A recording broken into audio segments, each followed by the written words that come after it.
देखा है, वो निर्भय होकर, कोई भय नहीं लगा, ऐसा देखा। जैसे एक बार सैमसी में जहाँ गुरु आश्रम है, तो एक खंडेर था, और हमें खंडेर बहुत प्रिय है शुरू से।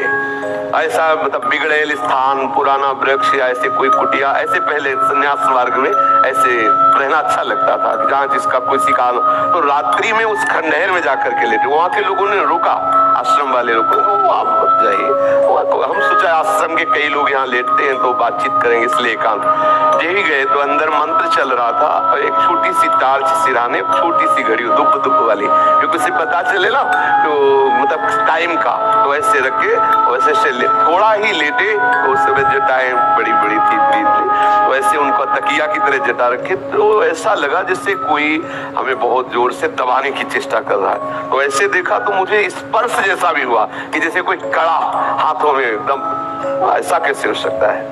जब हम मंत्र जप रहे हैं तो कोई ऐसा कैसे हो सकता है कि कोई अशुभ आत्मा किसी तो टार्च लिया, बाहर निकले, कोई नहीं। मुझे लगा कि मेरी मानसिक बिगड़ेल बुद्धि हमको भयभीत करना चाहती है। नहीं, मैं नहीं मान। एक मन ने कहा यहाँ से हटके वहां सोऊंगा, जिद्दी स्वभाव था, नहीं देखूं कैसा क्या, फिर वही जाके सोए। थोड़ी ही देर में फिर स्पष्ट अनुभव हुआ कैसे, तो हम बैठ गए तत्काल मंत्र जपते हुए।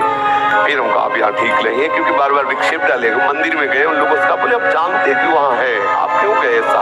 एक बार ऐसा हुआ, 3 बजे हम शौच के लिए कमंडल उठाया, तो जंगल में जाना होता था, कोई शौचालय की ऐसा, तो अभी कुछ वर्षों से शौचालय का ऐसी व्यवस्थाएं बनी नहीं, तो ग्रामीण आदि देशों में कहीं शौचालय पूरे नगर में नहीं होती थी, वो तो अभी व्यवस्थाएं हुई।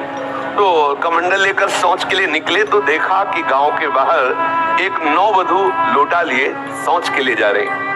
तुम खड़े हो गए कि जिस दिशा को जाओ उससे विपरीत दिशा में हम, वो खड़ी हो गई। फिर विचार किया कि हमें लगता है ये यहीं शौच में बैठना चाहती, तो हमने रफ्तार बढ़ाई।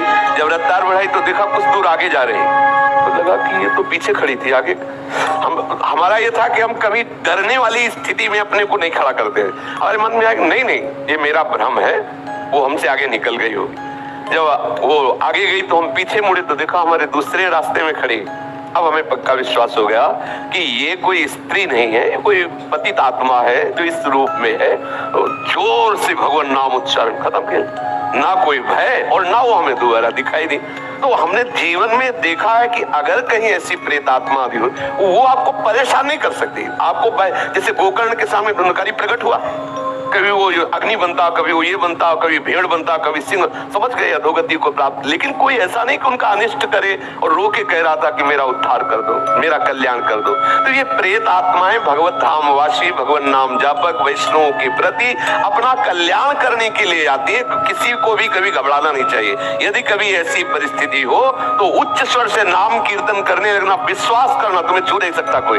ये हम इसलिए सत्ता नहीं मानते। जैसे कभी कोई प्रश्न करता है, कह देते मेरे भगवान ही भूत रूप में आए। ये एक स्थिति है, एक भावना की स्थिति जो सत्य भावना है। वासुदेवा स्वरम इति, तो सब प्रभु ही है और सच्ची बात सब प्रभु ही है। लेकिन ये जो अगर हम उस स्थिति को नहीं पहुंचे तो पक्का समझ लो कि अगर प्रेत योनि का कोई भी जीव तुम्हारे सामने आता है और तुम भगवान नाम जप कर रहे हो तो तुम्हें कभी परास्त नहीं कर सकता।